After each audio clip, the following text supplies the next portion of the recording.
Okay, brilliant. So I believe that you had this note that joining us, you provide us with your consent recording this session. So thank you very much again, all of you, for participation in today's session of Sunday Colloquium. And on behalf of the Research Institute of UBIS, congratulations. That's the last day of Ramadan. So God bless us all religions. So what I wanted to say that today we have a very important, I would say, speaker, Emil Ismail Zadeh, who is going to tell us what actually is going on in the energy sector. Because a couple of times we have already discussed and researched the problems with sustainability and sustainable development plans, and that is definitely, for better. But we are not really sure how the companies, the leading companies in energy sector, are coping with that. And Emil, maybe you introduce yourself better. But as far as I know, preparing to the session, that you have this enormous expertise in the energy sector, and you worked for Shell at some point in your career. Yes, correct. That's correct. That's brilliant. So today we are going to talk about the sustainable solutions, right? For these companies. So that's why I suggest that we have our mics off, unless you ask the question or unless you're a presenter, and we can ask questions at the end of Emil's presentation. Raising your hand, you can see these reactions at the bottom of your page, or just put your question in the chat box, and I'll try to keep an eye on our chat box. I'm sure that there will be people helping me with that. And again, let me just very quickly welcome everybody, because I see more people joining. That's brilliant. And let's start then. Emil, the floor is yours, and thank you again for joining today's session. And go ahead. Thank you very much. Thank you. Thank you for great introduction. I appreciate that. And yeah, I would like to say hello to everyone on the call. I understood that for the calling in on Sunday, so making your free time available for this is very important. So I appreciate that. Um, I appreciate people in Europe. It's afternoon time for you. For US, it's early morning. And for East, it's probably very late evening. So I appreciate all your time. Thank you very much for dialing in.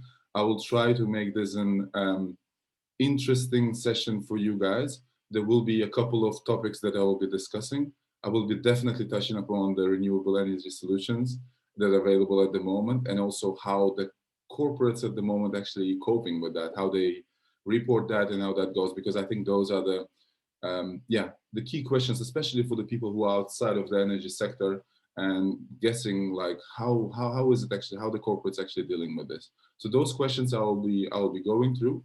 I'll be sharing my screen, and please let me know when you're going to see the slides.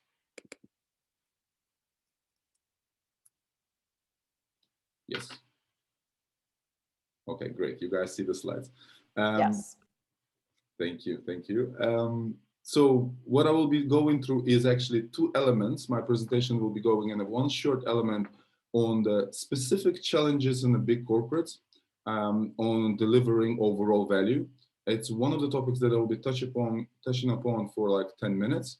And the rest of the presentation, approximately 30 minutes, I will take on the actual how we went into the renewable energy, what are the solutions, and how the corporates reporting that. And at the end, we will have time for the questions. The agenda today, I will start with my own introduction. I will give you approximately what I've done so far, what is my expertise, what are the pillars that I'm looking at the moment, what interests me at the moment, and what I think that are challenges for everyone on the planet. Then I will give executive summary of what I will be presenting today. Why I start with executive summary is because I think it's important to share specific bullet points that everyone will take from the beginning of the presentation. In case I miss your attention at the end of the presentation, you already catch it from the beginning. Then I will go into as I said, the challenges within the big corporates on the value creation within the businesses. And then I will go into the two different pillars is the sustainable development goals, or SDGs, so-called, created in 2015.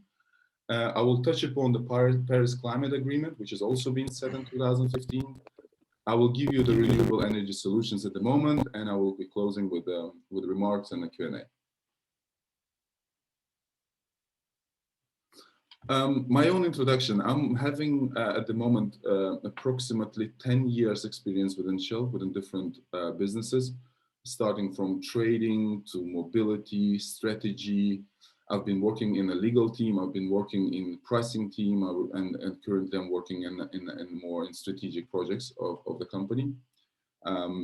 I've studied it. I finished back in 2011 my master's in European and Public Law, and last year I also graduated from Rotterdam School of Management on executive MBA program. So I tried to divest my theoretical approach in a different ways, but also my practical approach as well.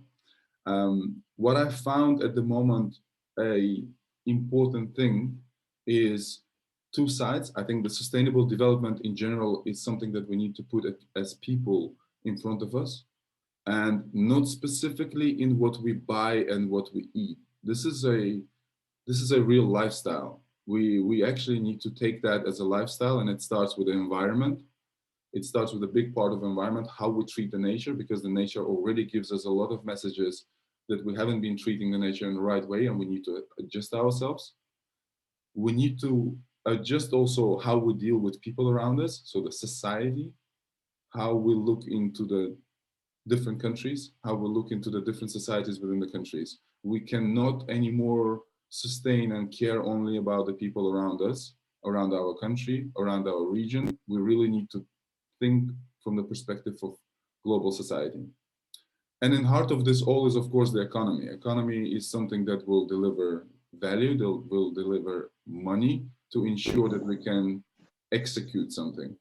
Everything at the moment is moving, or anything that you're executing at the moment will have a certain price tag. If we look to the Paris Climate Agreement, it's actually asked 100 billion from the developed countries to invest in developing countries to make sure that the Paris Climate Agreement becomes a true story.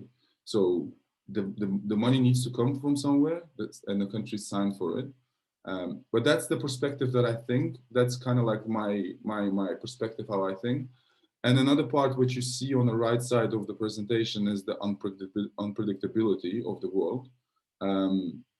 I think what we recently experienced with COVID, what we see with the regional conflicts and the conflicts before, is we can make plans, but there will be adjustment on the plans besides of our control. So we cannot control everything worldwide. We still need to target things, but we need to be aware that not everything is predictable. We cannot plan everything. We cannot predict everything. We don't need to stop doing that, but this is something that we need to accept, that this is a part of our society. The quote that I use for myself, actually, it's a very nice quote from the book that I recently read, is The Originals from Adam Grant. The book is actually full of different very nice quotes, but this one stayed with me, and it says, "Practice makes perfect, but it doesn't make new." And I think this is the first part of the quote, "Practice makes perfect," is been something that we've been doing for centuries, but now we actually need to do new things. We need to start looking differently. We need to start doing different things. This is a little bit of my introduction. I hope I tried to cover it in a more way that is more understandable from which corner I will be coming to in the presentation.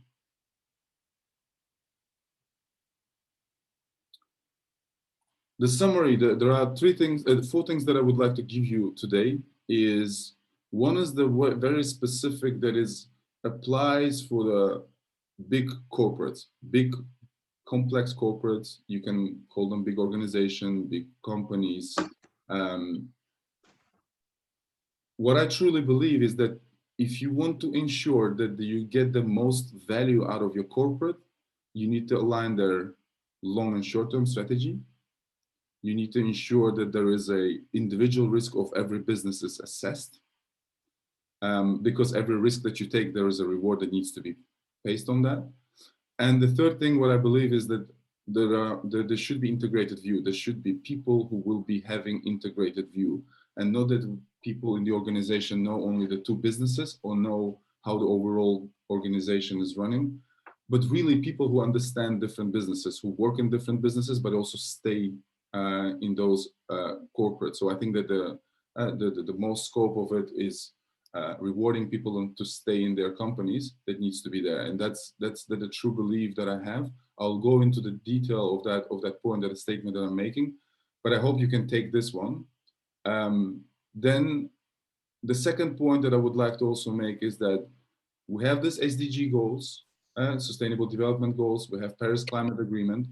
There is deadline set to it, and believe me, there is a lot of support coming in from companies and from the governments to achieve it. We might not achieve it on time. We might not achieve it on a specific target that we're putting, but we'll be there. And that might be due to certain unpredictability. But I would like to keep the positive sense of it, that there is a lot being done. There is a lot from budget. If we talk about sustainable energy solutions, US only made 2 trillion available for all the projects.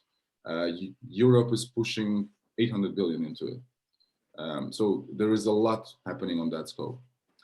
The third thing that I would like to give is that there are also scopes created for the corporates, the oil and gas industry, and also other corporates, on how they can actually report the progress of decreasing or reducing their greenhouse gas emissions. So the output of CO2. So there are scopes, and I will be going into these scopes, but there is a way how they report and how they ensure that they progress to, at some point, have zero CO2 output. And the fourth point that I would like to give is that there are general and advanced renewable energy solutions. I'll be going and putting them through, but there is a lot of optimism on the technologies that are going, and I will be mentioning a couple of them that will be bringing us in the right direction.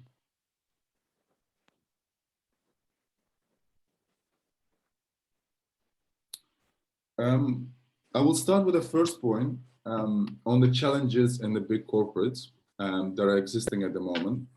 And I would like you to picture a couple of companies that might be very visible for you. So if we take companies such as Nike, Adidas, IKEA, all these companies have different production plans, but also different businesses aligned to it.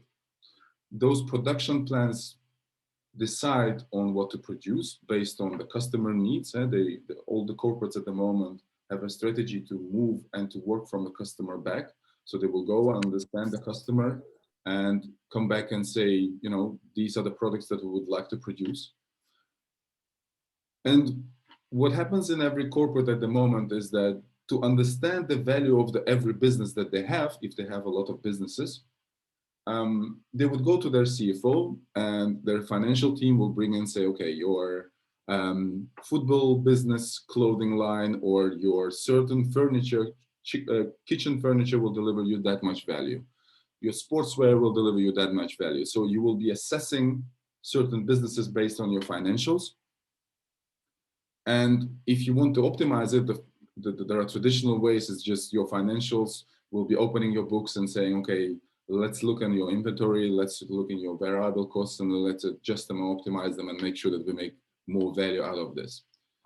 However, when you look overall into these big integrated companies, what they miss usually is what is the most value that they can actually generate. So having all these businesses attached to them, having all these production plants or manufacturing plants having into them, and this is valuable for any industry, whether it's oil and gas or it's a furniture or it's a clothing line. They all will be in the same way. They will have a hard time to really optimize and tell you what the most value that they can get. Now, the solution will be there, and in a high level, the solution will be there, is actually to look into the long and short-term strategy for each of the business and align it between the overall organization. And yes, it happens, but there is this famous wording where it says culture eats strategy for breakfast. So if your culture has a certain way of navigating your company, your strategy will not be aligned. You need to ensure that your long and short term strategy is fully aligned. You need to independently assess strategy, or the risk of each of your business. Because if one of the businesses takes more risk, you need to ensure that the reward sits there more. And you need to maximize the integrated view. The point is here is that there are a lot of people in the organizations who will be talking that they have integrated view, but they never make decisions based on the integrated view. They usually will make their decisions based on the business that they report, because that's going to be their P&L, that's going to be their bonus, that's going to be their reward. But if you're going to start rewarding the organization based on the integrated performance, then everyone will suddenly look into the integrated scorecard. And what I believe is that this trend needs to be happening more and more. I've been reading recently a couple of articles from Harvard Business Review where this has been flagged, but I still believe that if you're going to look into the traditional ways of optimizing the value in your company, such as looking from the financial perspective, I think there are like thousands of articles that you can find and thousands models that you will be implementing to optimize that. For specifically this way of looking into optimizing overall value, there are not many articles available. I hope it's going to be more, but I think the integrated view and the way to optimize it in a better way, this is going to be developing more and more. This is what I wanted to share with you based on specifically on the topic of delivering more value for the corporates. And it's not specifically on oil and gas, it can be for every company, and it's actually for every company applicable. Now, moving forward to the Sustainable Development Goals, and I'm sure that UBIS is actually part of a couple of these goals as well. I'm sure, because if you're going to look, there are 17 goals that's been signed and agreed within all the United Nations members, so which is I think 195 from top of my head. So these goals are signed on 2015, September 2015, a couple of months before the Paris Climate Agreement. And these 17 goals has a deadline of achieving them in 2030. There are 169 targets, so each goal has certain number of targets. I think the first goal is 7 targets, and then you go to the next goal, it's 5 targets, and then another one more to make sure that you basically can achieve them. Sustainable Development Goals, or SDGs, or overall global goals, you're going to read them a lot, you're going to see them a lot. Those actually cover at the moment the global part. So the global world is covered within these 17 goals.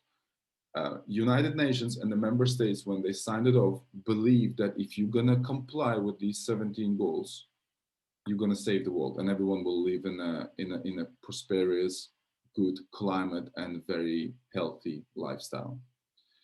Before the SDGs, we had the Millennium Goals. Those were only for the developing countries. But then when the countries come together before 2015, even they understood that the actual goals needs to be set overall globally. And that's why you have the slogan, leave no one behind. The goals are actually available for everyone. And they cover 3 elements. They cover economical part of the world, they cover environmental part of the world, and they cover, of course, also the social part. So if we look to a number of them, just as an example, if you look to the first one is no poverty. This goal is specifically targeting to have no poverty in every country in the world, in every corner of the world. And if you're going to look into the UN websites, you're going to see actually actions and meetings, even member states coming in together to fulfill this goal. So for any of them, you have number 17, which is the life below water. So everything what happens with oceans, seas, and rivers is covered with this goal. There is a quality education, number 4, which is very important for everyone to get the quality education worldwide. So each goal has the target. It covers every part of the world.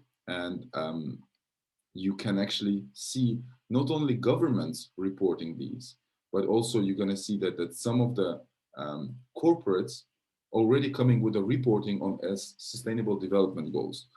So if you actually going to Google big concerns such as Inditex, which is covering at the moment Zara and Mango shops, and you're going to do the SDG report Inditex, you're going to see that every year they're coming with a report of 50 pages, and they, for each of the goal, they report what actions they take to fulfill this. And it's with Inditex, you can do IKEA, you can do any oil and gas company, every part of them is reporting that. So it's very tangible, and not only on a governmental level, but it's also on a corporate level. Then we move into the Paris Climate Agreement. Paris Climate Agreement was a couple of months later implemented by the same member states on 12th of December. And this all is related to ensuring that we keep our Earth cool possible, not warming it up above 2 degrees pre-industrial levels. And when we talk about the pre-industrial levels, it's 1800. So if we look to the scale and the history, how we been maintaining our planet and how we were misusing our planet to ensure that we have everything that we want, then there is an increase in temperature significant, and that leads to to very, very bad things that are happening with the environment. You push people to move around, mass immigration, poverty, a lot of tsunamis, a lot of winds that are capturing people in a very, very, very, very bad state. But the good side of the Paris Climate Agreement is because it has everything on it. It has the purpose, so why we actually do this. It has a certain process. It pushes, because the Paris Climate Agreement is something on a global level, and I will give an example how European Union takes takes the Paris Climate Agreement, moves it into the European Renewable Energy Directive, and then from there pushes the countries to create their certain national legislation. So there is a process for it. But there is also the result, and the result is more important for us because the result is having cleaner air, having better health for everyone, better transportation, more livable cities for all of us, more energy security. Energy security is a topic in today's world. Look into the conflict between Russia and Ukraine, more access to energy in developing countries. And yeah, if you sum it up, it's actually the better world for everyone. We have Paris Climate Agreement I've seen in some of the corporates that have been having a meeting, so just been entering them. Some of the corporates actually put that in their lobbies, so you can actually go and read it through as well as a paperwork, which is very interesting to see.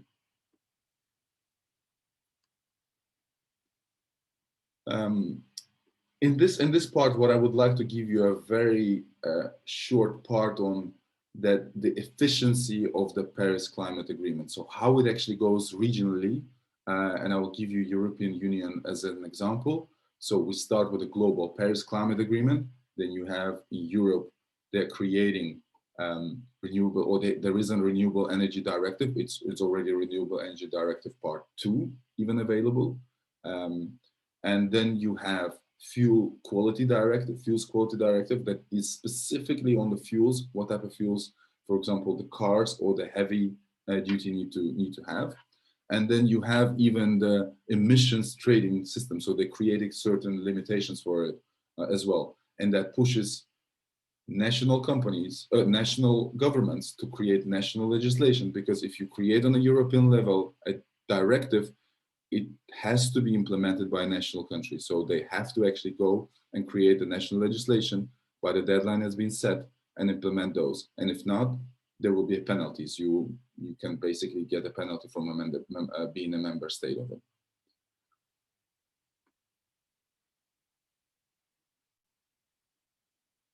There is a part of it as a complexity as well. And here I would like to give you, I don't want you to look too much into the numbers, What I want you to understand is that this is all very new for the um, national national companies and also international companies, but also the national governments.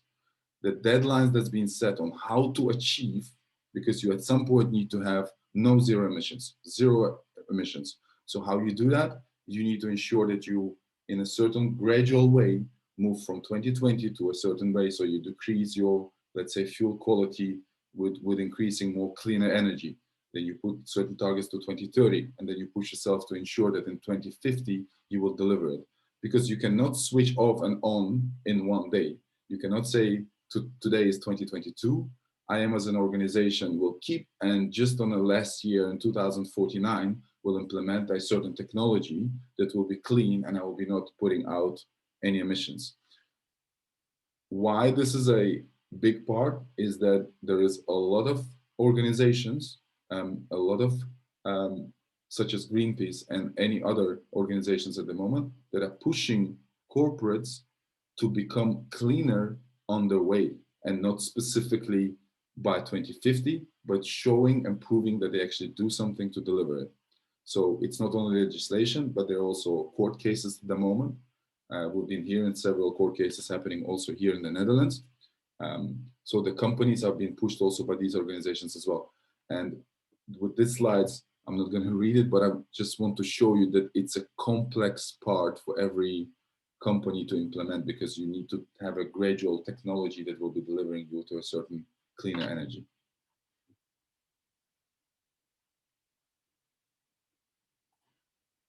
Then I would like to move into the part of um, what are the scopes of how the corporates actually report their cutting off their CO2 emissions.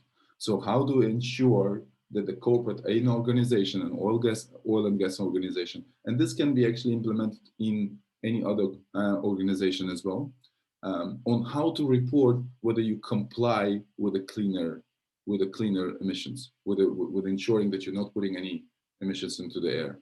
And there are three scopes. The scope number one that's being created is it's for your direct emissions from your activities. So if you are an organization that has a manufacturing plant, so everything that that manufacturing plant puts out as a CO2, that's something that you need to clean. If you have your company car, it's a very clean example. If you have a company car and you run with your car, the CO2 that you're putting out, that's something that you need to clean. That's number one scope. Number two scope is actually something that that's the electricity that you buy. A very good example, if you purchase electricity to use in your offices or in use for certain activities, that's something that will be in scope two.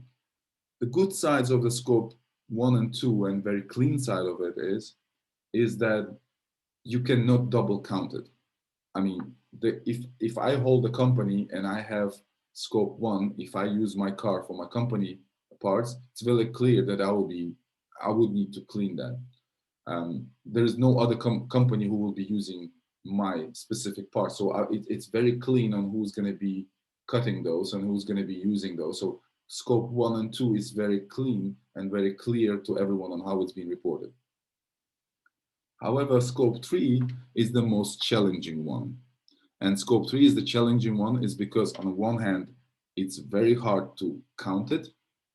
And it all comes from the indirect usages. So if the company starts trading third-party products, it falls because you actually never had it in a scope one and scope two. It's just a third-party product that moved around, let's say on a ship on a third party. It's going to be very hard to go and then clean that, right? Another very clean example is if you buy a laptop, you purchase laptop, but that laptop is manufactured by someone and delivered to you by someone as well. So are you, as a scope three user who actually bought the laptop, are you responsible for cutting off the emissions that are being used for the production of this laptop and also for delivering to you that? Indirectly, you would say no, because the company who produced it, they should have done this in their scope one and scope two. but still there's a gray area on how to commit yourself in a scope 3. And that's why so far at the moment scope 3 is an optional scope for every company, how they report their savings of their greenhouse gas output, but it's still there.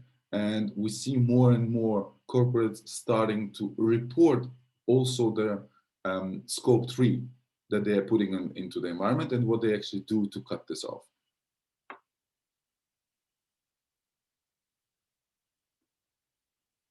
With this table, I would like to show you the companies. So on below, you're going to see the timeline. 2050 is the timeline that everyone wants to achieve. And you're going to see the different scale of corporates who committed themselves by which year to be fully zero on their targets by that year. And you see big corporates such as ExxonMobil, Chevron, BP, Eni, they all committed themselves to be fully clean by 2050. You're going to see certain companies who have not yet put any commitment. That's, for example, on the right corner, it's going to be Gazprom, it's going to be a couple of those companies who have not yet put their commitment into it. Not that they're not reporting, because I've seen some reports coming from those companies as well, who report already how they target their scope 1 and 2, but there is no clear commitment yet coming from them.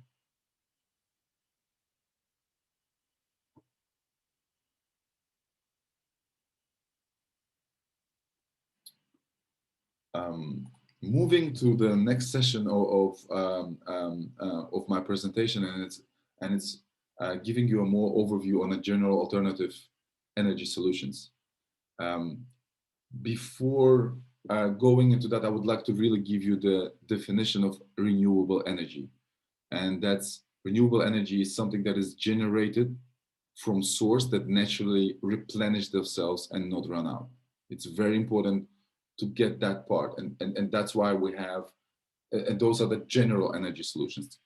We have solar energy, the sun will be shining, the sun will be there. And due to clouds, you might not see it or feel it, but it's going to be shining there always, and it's going to be replenish itself. Wind is the same. Hydro, so the waterfalls will be there.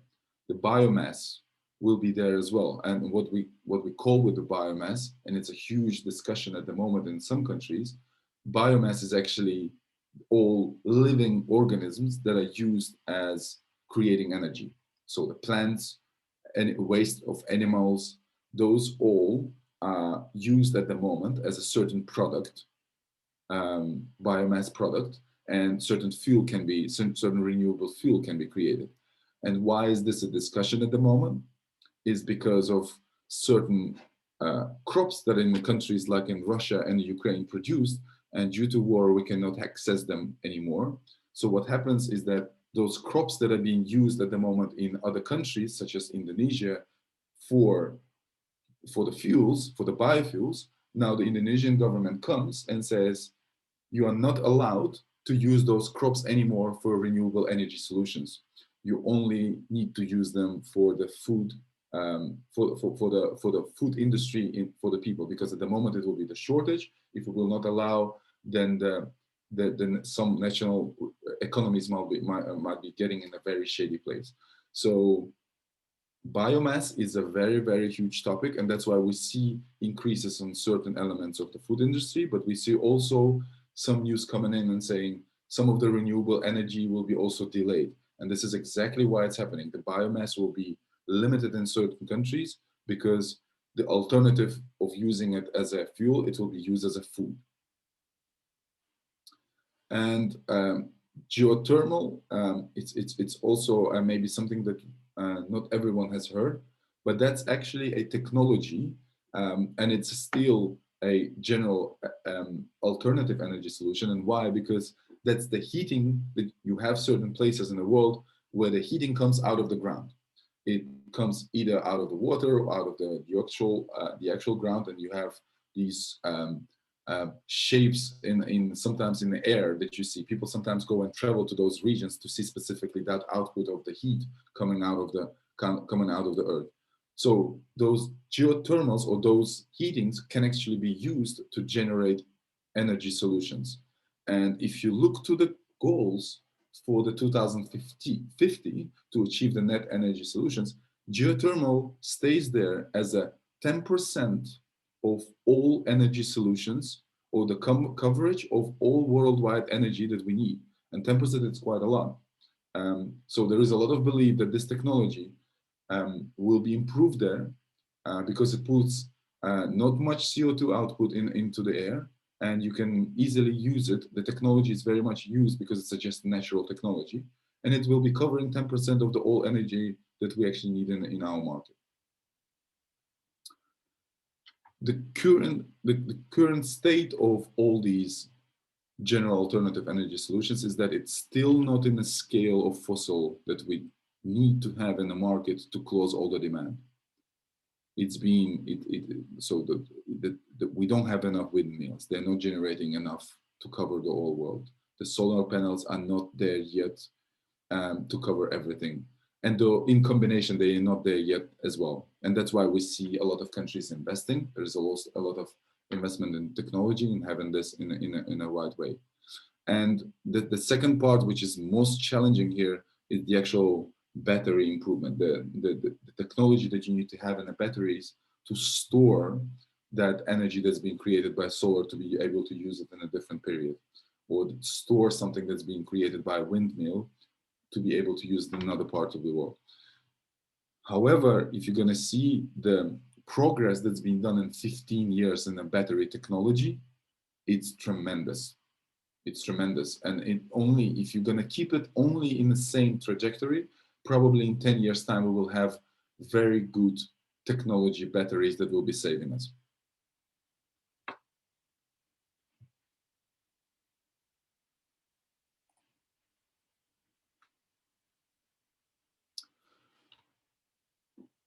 Moving into the advanced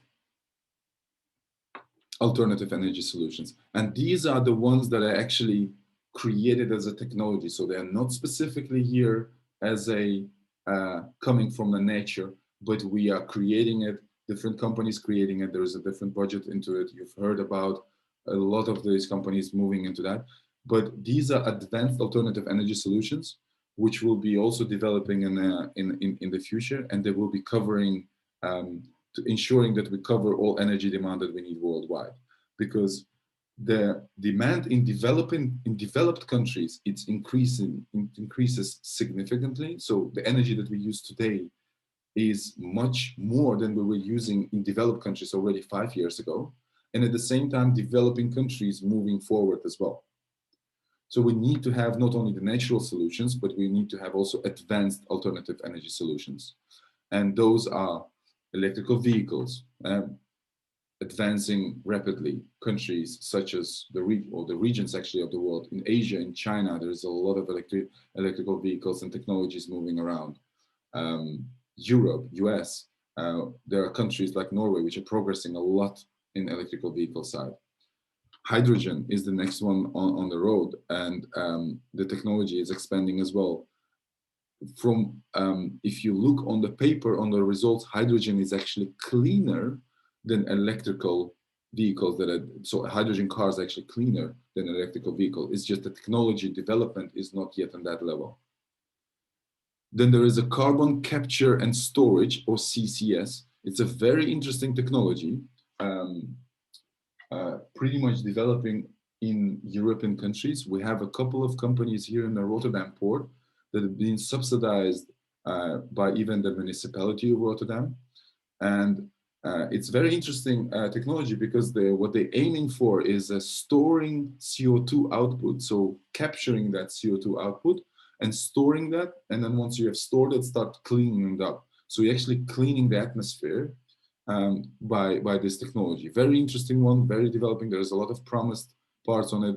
There is, I think, there are companies like Portus, which is for the Port of Rotterdam, which is one of the big ones. There are a couple of them, but I think the technology is not 100% there, but they're advancing very much, and there's a lot of belief that it's going to be one of the very important ones. Then we have steel processes overall. This is outside of the oil and gas industry, but the steel production is huge worldwide. And if you not gonna move steel production into the cleaner way of producing that, so without putting CO2 output on it, we never gonna be close to the our Paris Climate Agreement. So there are a lot of, at the moment, there is a lot of work trying to be done, but I haven't seen any silver bullet yet on how the steel production will be happening worldwide in a clean way. Another big one is, of course, the aviation. On one hand, we have certain sustainable aviation fuels developing by different current fuel and oil and gas companies. But those are more like a transitional fuels because they're not fully clean fuels. I believe that at some point, the more that the plane manufacturers will be coming more with electrified planes, hydrogen planes, that will be covering the world, and we will be going more into the clean energy or clean planes or clean aviation worldwide. The difficult and the risky part of aviation is the safety, right? So if the testing of a plane and ensuring that it goes in fully electrical way, it's because the part of the disaster is much higher. The risk of disaster is much higher than if you test your car and still have certain things to optimize it. So that delays certainly the development of aviation industry, but they're working on it as well. And then the next one is the actual energy storage, how the energy storage will be happening. And I just mentioned that's all about the various battery technologies on the way. It's happening, and I believe that it's going to be developing as well. And the last one is plastics. The end of plastics usage. It's not only about the actual product. The complexity here is not only the plastics as a product, but the way it's being produced and how we actually worldwide can go out of the plastics, because the plastics is used in not only the supermarkets or the bags that we're taking around, but the plastics are used in a lot of manufacturing parts, in a lot of engines that we use, in a lot of furniture that we use. So really getting out of the usage of the plastics and production of the plastics, it's still a very complicated part.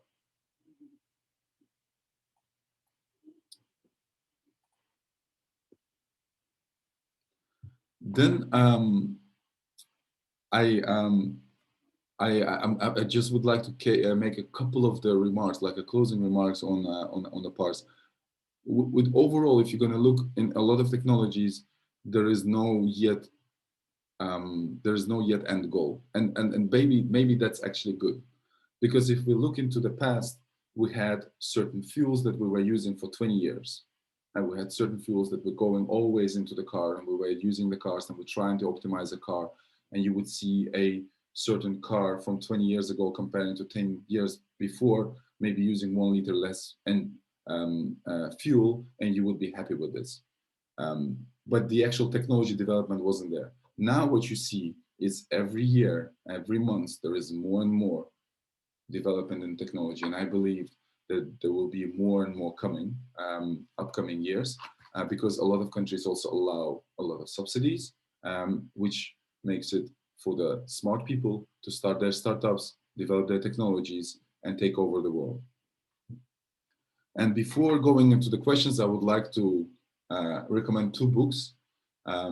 One is related to Sustainable Development Goals itself. It's a very nice book written by 3 people, and it looks into the 3 pillars: financial, economic, social parts of it. It's very good to read it and put yourself that in the perspective. And another one is the Sustainable Futures. That's the book. I have it here, the physical part of it as well. And I, from time to time, look at it as well. This book is very broad book, and it gives you not only the overview on how sustainable we can become, but it also gives you every industry and every part of our world and how it needs to be influenced, starting from how we need to adjust our tax policies, moving into the financial markets, moving into the oil and gas industry, but also going into the food industry and also the politics. So it captures actually overall the picture. Very interesting book.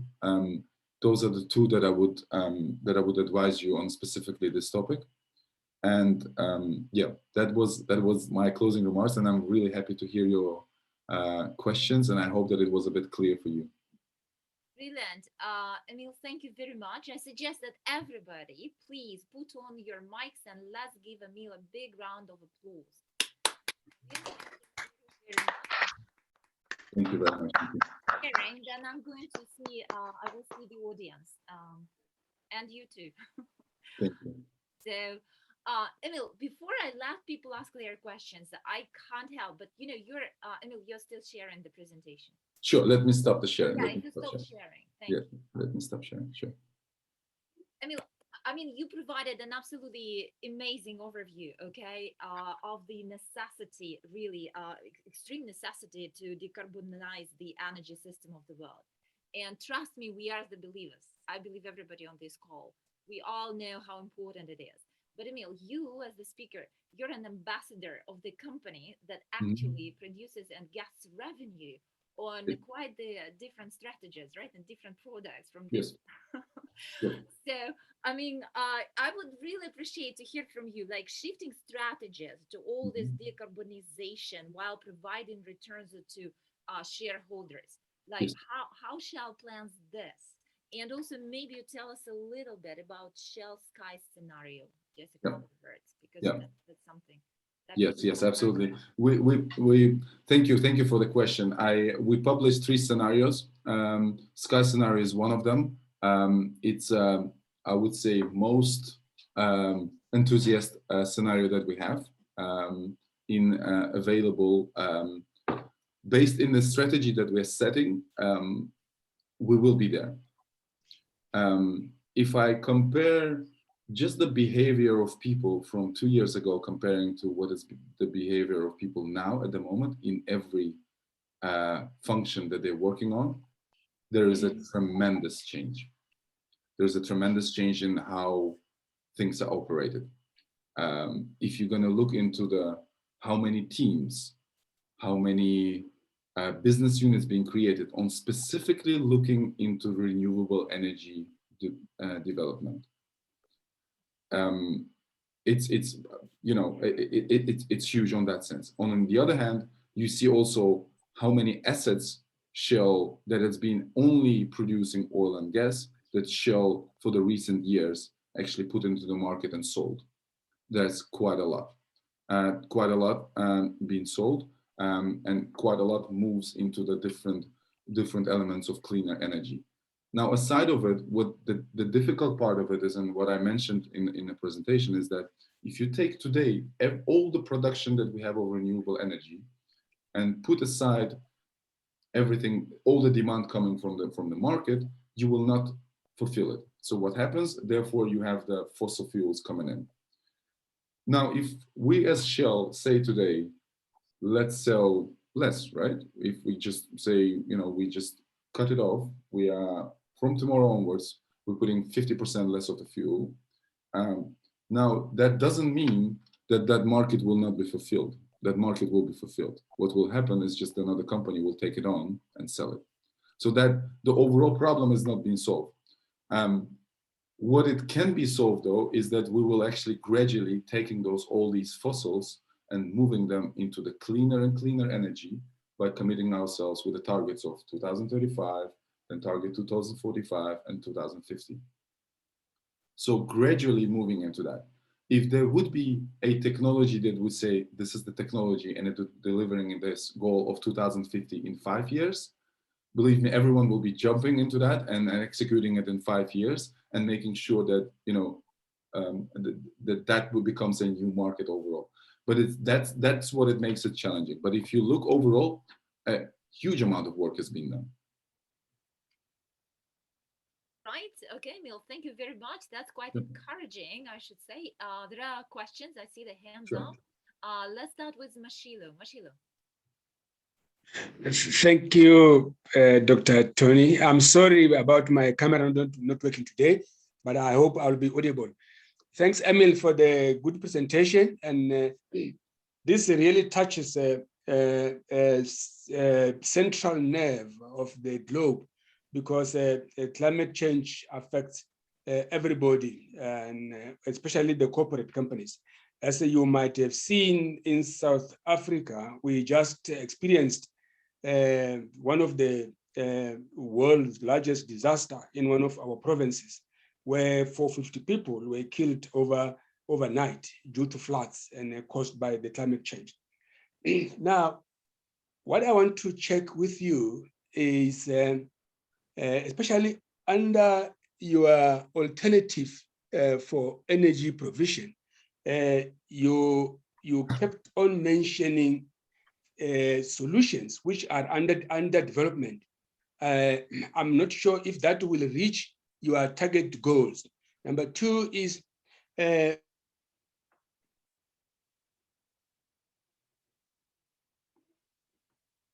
Sorry, I lost. so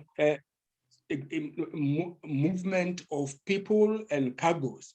Now you have got flights and cargo ships, which, for example, flights are all over the air, producing huge amount of emissions.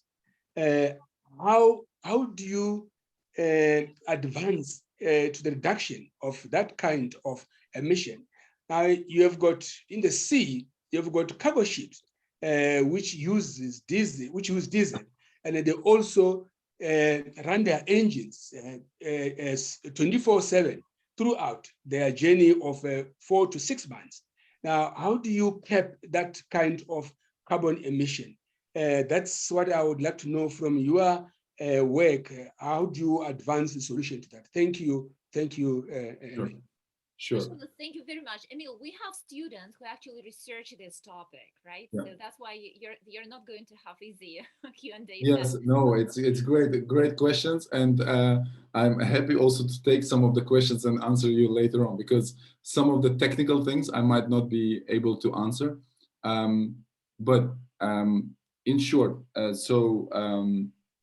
the first name is Mashilo, right? Yes. Hi, Mashilo. Thanks for your comments. So, Mashilo, I've been in South Africa myself a couple of years ago, and so far the countries that I've been, South Africa is most beautiful country I've ever visited. It's a great country, but I've been in a poor parts, but I've been also in a wealthy parts of it. So one of the parts of my MBA was actually to do a task and to set up a business in South Africa. So we've been studying that. So it's very unfortunate to hear about what happened in the country. I really care about Very sad everything. indeed. Yeah. Yeah, it's very sad. Um, Going back to your question on specific technologies that are being created.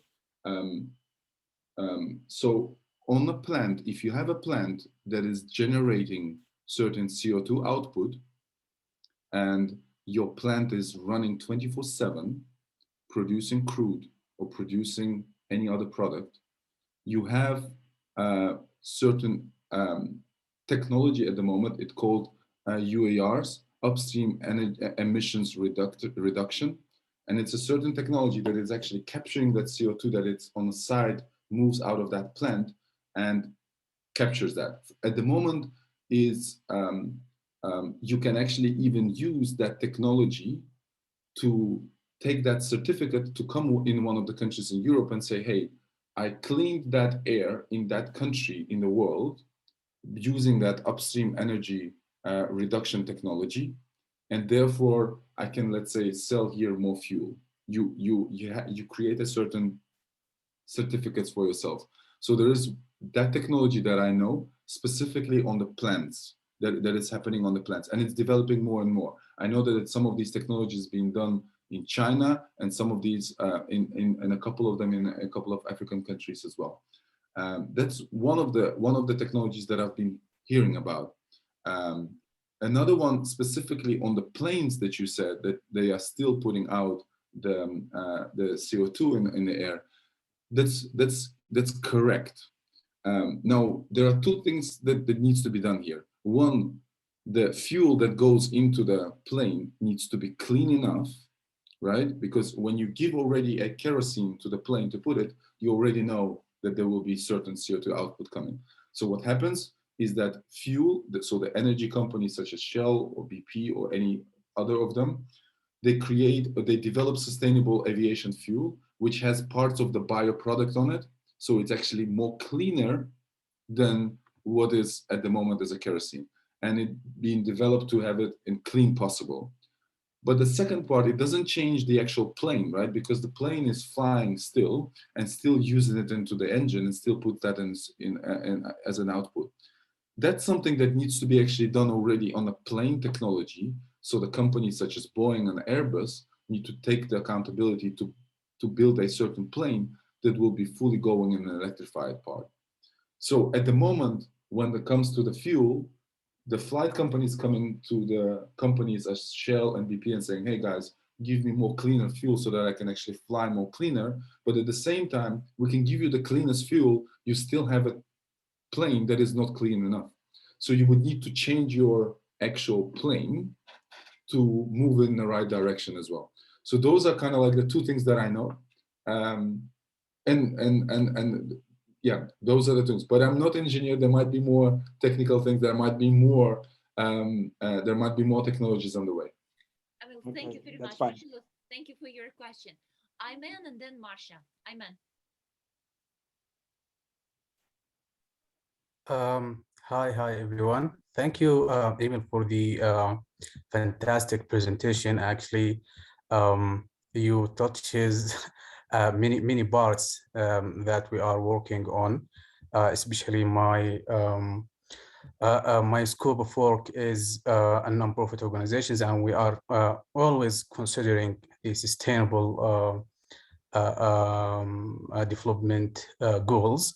Yeah. But it came to my mind that do you think that peace building can play a role in enabling the achievements of the SDGs targets, and also enabling the effective commitment to other promises toward environment safeguarding, which is emission reduction is part of? And if so, how can politics can contribute to that? Yeah, good question, Ayman. Thank you for that.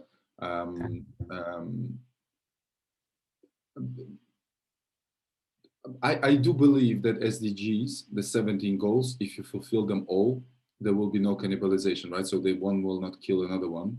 I do believe that. But as you said, you know, how politics can drive that. This should be a joint commitment. And that's why you see at the moment also the companies and corporates committing and coming with the report. The politicians can, of course, push via their national legislation, but we know the corporates for the recent 50 years are much more effective than any government at the moment. The budgets of the corporates at the moment are far more exceeding majority of the average countries at the moment.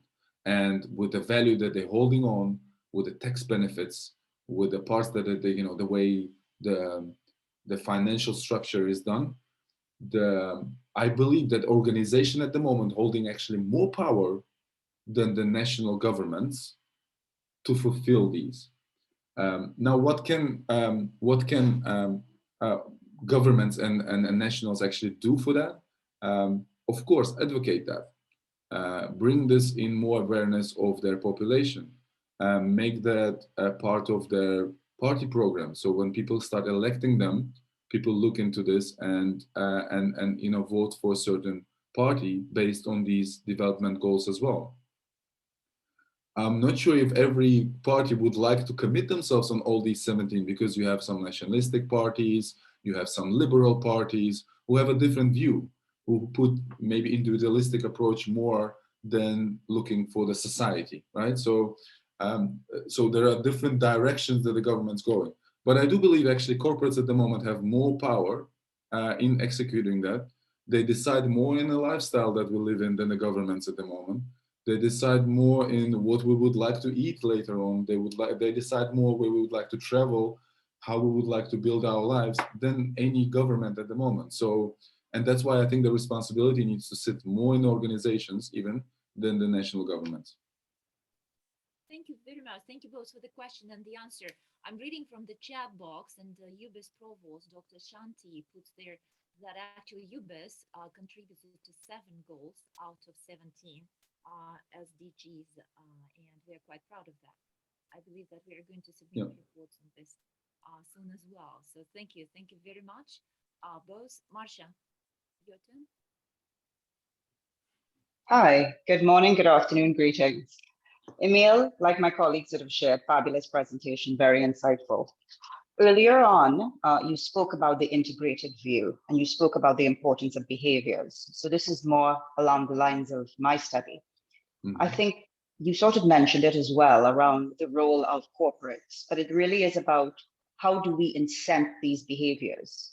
As it is our consumption, you've said, for fossil, right now where we are with renewables, there is not a one-to-one correlation. So if we're going to really influence this, it's going to be about influencing behaviors and traits and consumption. From your experience, and I'm looking at it first from an organizational level, because to the point you just made, I think once we get it right in organizations, because they influence so much of consumption, we can then take it to a national level. After all, organizations are microcosms of the wider environment, yeah? So with that context being set, what have you seen in organizations to incent and reward the behaviors towards an integrated view? And what is working and what isn't? Thank you. Thank you for the question.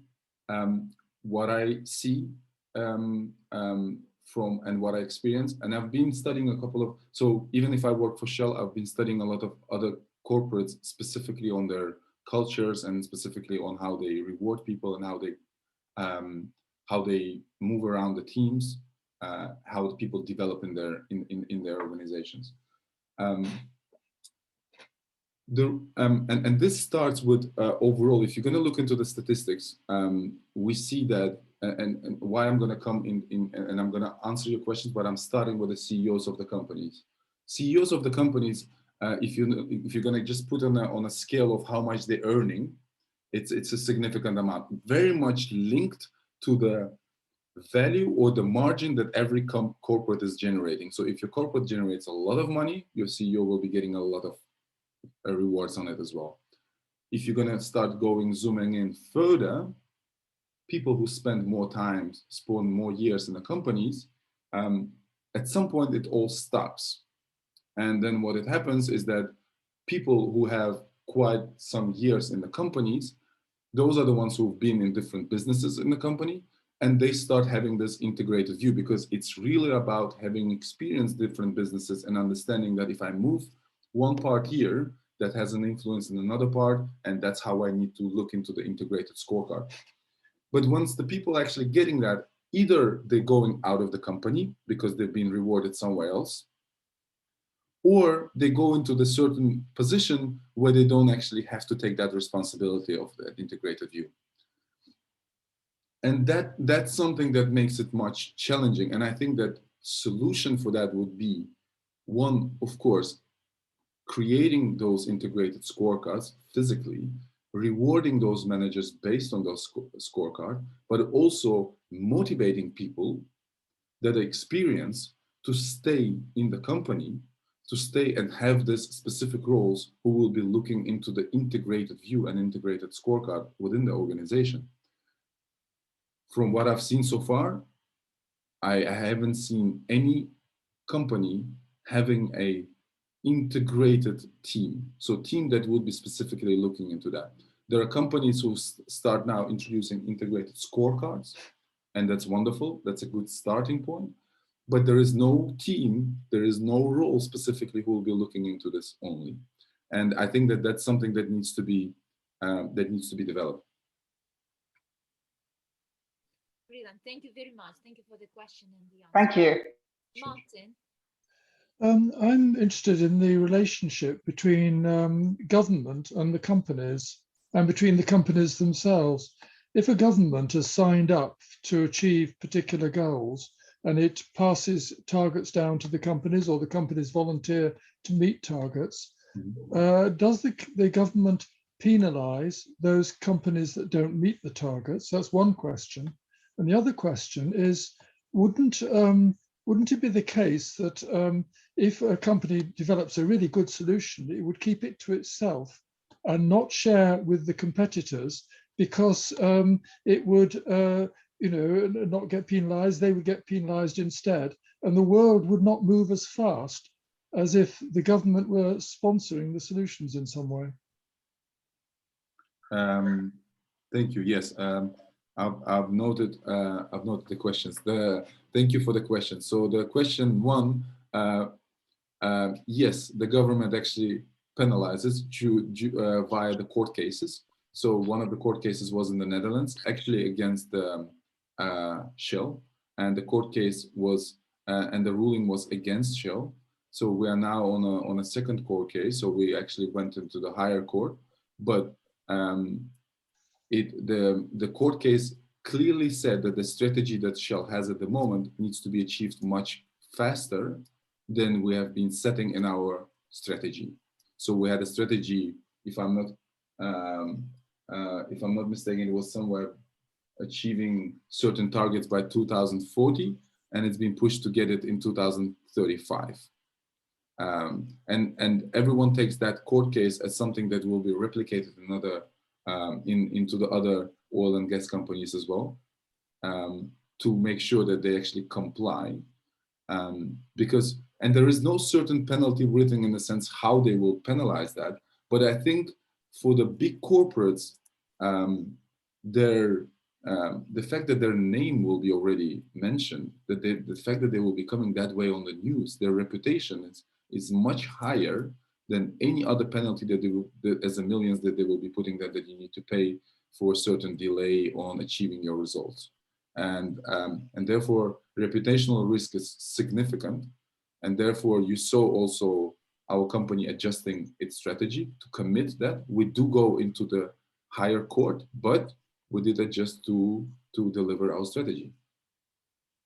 That's on the first part of the question.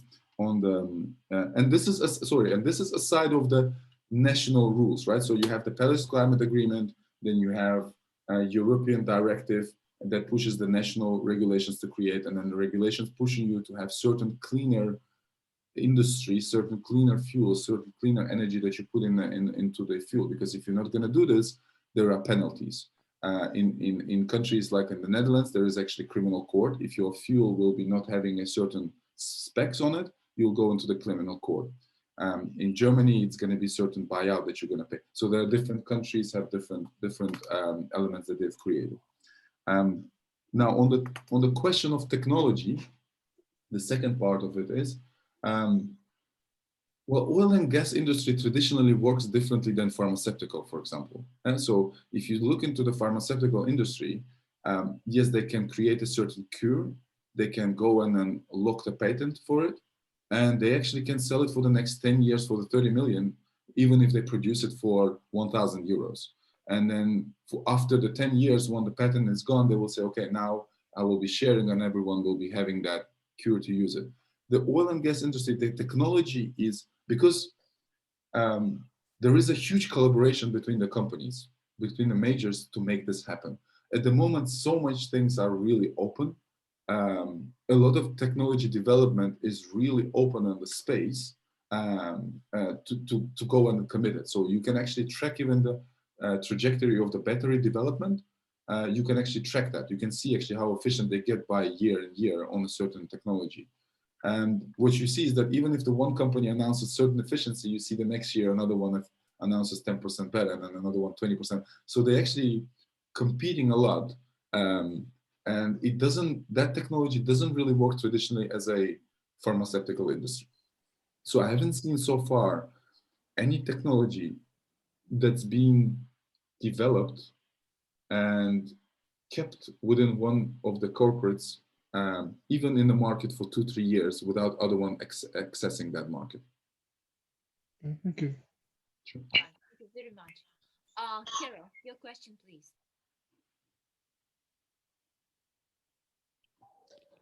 Thank you very much, Emil.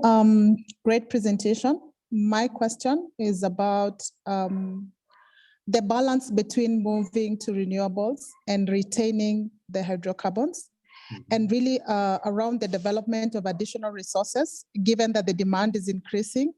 When do we get, a balance, and when do we start to ramp down? Because I feel like today probably the additional investments slowed down, and sort of we are dealing now with very high oil prices. I don't know when these prices will come down. So when is that year? I know there are projections of 2035. What do you see from your side? Thank you. Thank you for the question. 2035 is indeed the year that still kept there as a year that we will be actually going from that break even and then going down with the fossil and going into the more renewable. The price is going, so this is a very interesting topic, right? So we see in the world the imbalance in the prices. It's definitely overpriced crude and overpriced oil at the moment because of the conflict that is happening. But at the same time, we've started becoming more cautious on what we're actually using. So demand is starting to really adjust itself on what is happening with the actual prices. And what I mean with this is the actual inflation that is happening worldwide.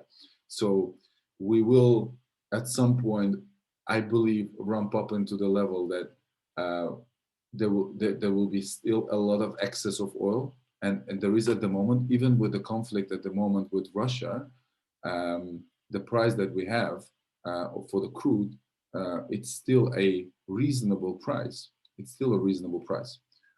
It's just certain areas in the world have now less access, such as Europe. But if you look to other regions, such as Asia, still have a proper access for the crude that they want. If you look to US, they still have proper availability of crude. If you look to the African countries, the same thing. It's just what we're experiencing now is more regional part. And I think it's going to be balancing each other due to inflation, due to demand, due to the way how cautious we are on what we are driving and what we are not driving. So I believe that there will be a really good balance into that. Of course, the production facilities, they're still running and they're still producing. But before even the war, we had also supply chain crisis, which is still there as well. So if you today in Europe will order a furniture from Asia, it's going to take you much longer than it was 6 months ago or 1 year ago. And that's all because of the supply crisis that we have, primarily the people, how many people you will be actually having on board. There is still a lot of demand for the people to getting it. So I think overall, if you look to the picture, it balances each other. I don't foresee that it's going to be till 2035 going into the really crazy level of a crude increase in the crude prices. I think Europe will become sustainable much faster.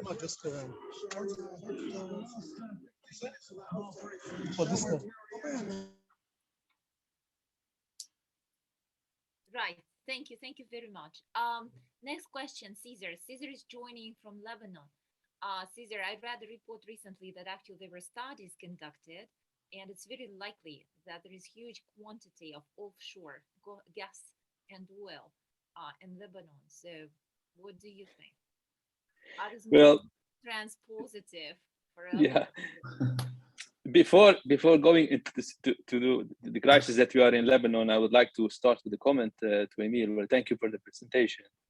But Emil, let me just, that the global consumptions of power, electricity power, is around, it was in 2019, 23 trillion watt hour.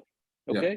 And I think now it's about 25 terawatt hours. So I would say if companies like Shell, they create something like GE Capital to subsidize the three main renewable energy, solutions.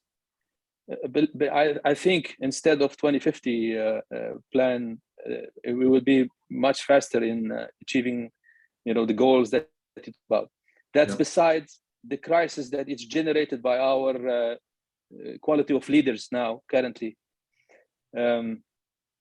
I think companies and corporates should focus more on orientations to population to better choose a better quality of leaders, because what we're living today is something that we've never imagined and dreamed of. And what you mentioned concerning the cost of a container from Asia to Europe, which is 5 times now in terms of cost, and that would impact, every consumer, whether in Europe or in the Middle East. That's beside the commodities now because of the war in Ukraine and Russia. So I would say there are really more simple solutions to tackle the 3 main renewable energy that are very easy to do if we have the resources. Final note is, I think the impact, the total cost, the direct and indirect cost of the war that is undergoing now would solve financing, producing 25 terawatt hour in 5 years maximum. Unfortunately, there are no talks about that. There are no, such sessions should be done to how to resolve this leaders quality that we are watching these days, that they cannot really tackle such solutions as soon as possible. GE Capital is one of the obvious reasons that was created a long time ago to finance such renewable energy solutions. And that's just a comment to you. I don't know where that within the strategy of Shell or companies similar to Shell. As you noticed, final note, that few oil companies dropped Russia's business now, and they dropped immediately, couple billions of dollars, just, scratch of a pen. And if you use this to subsidize renewable energy solutions for home use or for even industrial use or SMEs, we would be in much better status today. Thank you. Thank you for your comments. Thank you. I think you touched upon on the overall what's happening. Yeah, there are definitely simple solutions. I believe simple investments. I do believe as well. I think if we look into the quality of the leaders, I think yeah, certain regions are being represented with a very poor leaders who would be looking into the not further than their garden, into the how to fix the world. We had even leaders who didn't even recognize that the climate change is something that is important. So definitely better quality of leaders, absolutely. Better investments, absolutely. I wouldn't agree more with you on the sense what happened with Russia and how quickly a lot of companies pulled themselves from the business, and some of it was and definitely took the hit that was happening with it, but also at the same time some of the reaction probably was emotional. And the question would be, of course, the question resonates in all our heads is why you're reacting in a certain way now only into this conflict and not to other conflicts, right? There are a lot of conflicts in the world where where the companies don't pull themselves, where the governments don't boycott them, and suddenly you do it this way. So yeah, there are a lot of these type of questions, and I think we can sit and talk quite a lot on those elements as well. But thank you for your comments. I appreciate that. Thank you very much. Well, I know that not talking about renewable energy, but rather natural gas. Like China, the government in China has prioritized the use of natural gas to displace residential and commercial coal heating. So as far as I understand, that's kind of the priority. Natural gas is the transitional phrase for Shell as well, right? That's correct. That's correct. Actually, Shell acquired British Gas, or BG, years ago, as ensuring that we actually going to move from that fossil to gas and to fully renewable renewable corner. So that's indeed a transitional part of it. Whether it's proved itself, it's a question at the moment. Why? Because exactly what we see now. I think what was accounted is that still having a certain gas coming from Russia and covering that, and then creating things such as LNG, liquefied natural gas, or gas to liquid GTL. So there are the different technologies working to that, but the speed of it is not yet there as it was promised. Let me put it this way. Lovely. Thank you very much. Kamal, your question, please. Yes, thank you. Thank you very much, Emil, for a great presentation. And My pleasure. actually, I was thinking about to come up with two questions, but Antonino already got some intro about the gas like the topic, so I'll probably combine my question now. Sure.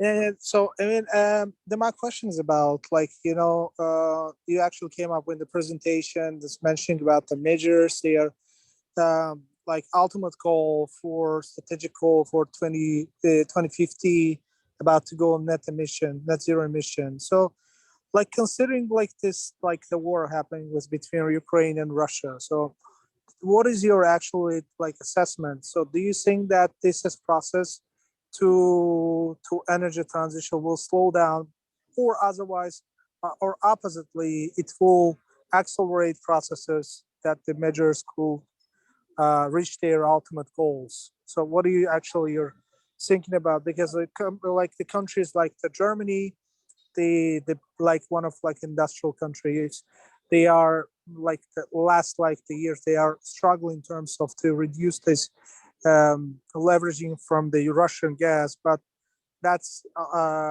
process not that much easy, and they're not reaching, let's say, their goals.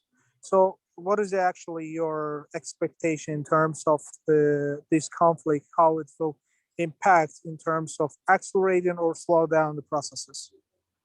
Thank you for your question. I think 2050 target is still there. It won't be changed. Commitment is still there. I believe that it would be very, very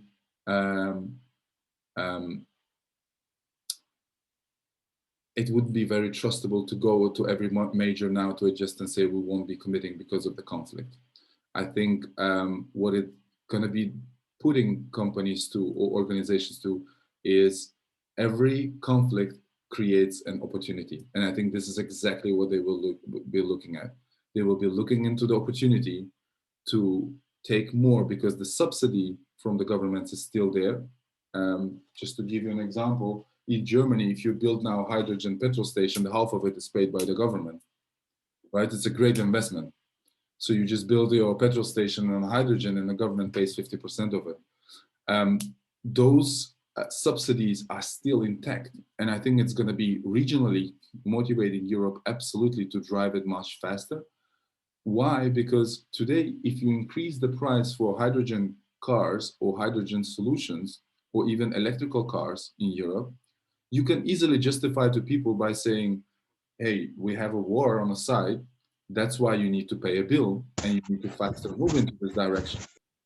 In the past, you would just actually tell to people this is a new technology and we need to somehow accept it, and it needs to be priced in the right way so that people can consume it. But at the moment, you can actually come up with any solution in Europe, any price tag on it, and push it into the people to pay them. And they will be actually paying for that because they will be feeling like we're moving into the direction of becoming independent from all that crude, all that gas that is coming in from Russia. So I think regionally, absolutely, it's going to be even expanding and moving in faster. Globally, I think the 2050 will be there still. Yeah, that would be my assessment. The only concern that I have is that which I mentioned as well, is that we have biomass products that we use at the moment for a transitional fuels. So certain fuels are at the moment more cleaner. So we use some biomass products such as biofuels to make them more cleaner to achieve a target, let's say, of 2030 or 2035, because your diesel that you put in your car can be having a certain cleanness on it till a certain level. But because that biomass with a lot of countries now will be banned to use as a fuel, but they will be pushing actually to be used only for the food production, that might slow for the next years that specifically renewable energy part in the fuel. So maybe that might slow something. But I think technology-wise, it's going to push us to deliver much faster. That's quite interesting. Different effects. Thank you so much, both. Abkar, your final question, and I think our time is up, unfortunately. Abkar. Thank you, Emil, for the presentation. Really appreciated, insightful for me. I have a question aside from politics. I mean, as Shell, as a company, it's a massive change towards 2050 on renewable energy for a company that has been working for so many decades on oil. What plans do you have? I mean, on an executive level, on a leadership, on a management, how are you going to turn the company into a company that is more advocating renewable energy and will be profitable at the end into 2050? Yes, Abkar, thank you. Thank you for the question. So we traditionally know, right? So if you have a company, to change their ways of working is more difficult than creating a new company, right? That's traditionally known thing. And nobody can probably even say something that's not correct. You can build a new company easier with a new culture than having a old one changing.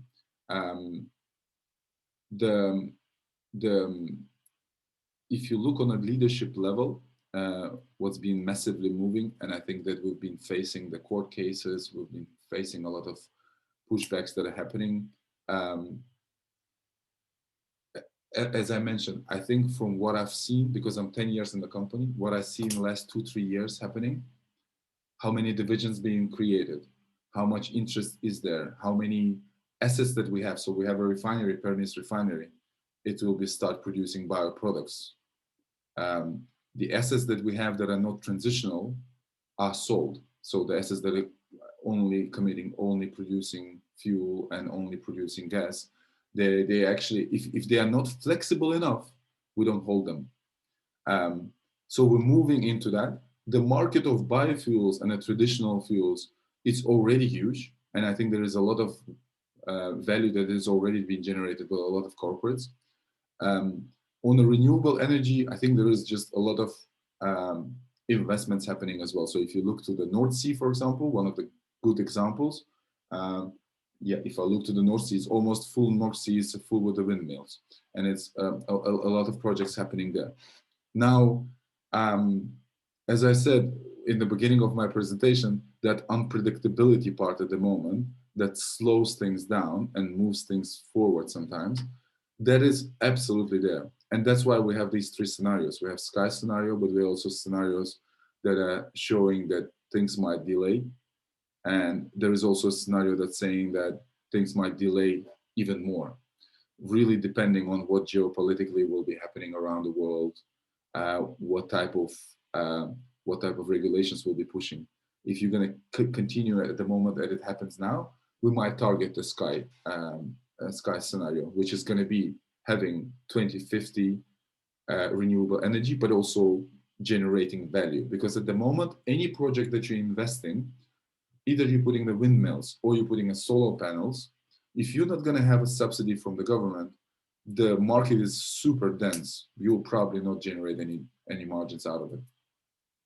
So you need to develop the technology till the level that it becomes so cheap that you can actually source it to people, have the good technology, and make money out of it. So hopefully that will happen. But as I said, that's the unpredictable part for me. Right, that's very true. Abkar, is there another question? Yes, if I may have the question. You just said quickly that the hydrogen technology is on paper cleaner than the let's say the battery, okay, or the. I mean, what level are we there in terms of hydrogen energy expertise? I mean, do you have companies, or is Shell, if you can tell us, I mean, it's up to you. If Shell or other companies are advancing well, or do you think that Shell might just jump over the current the windmill or the solar energy and go into a more profitable or a better.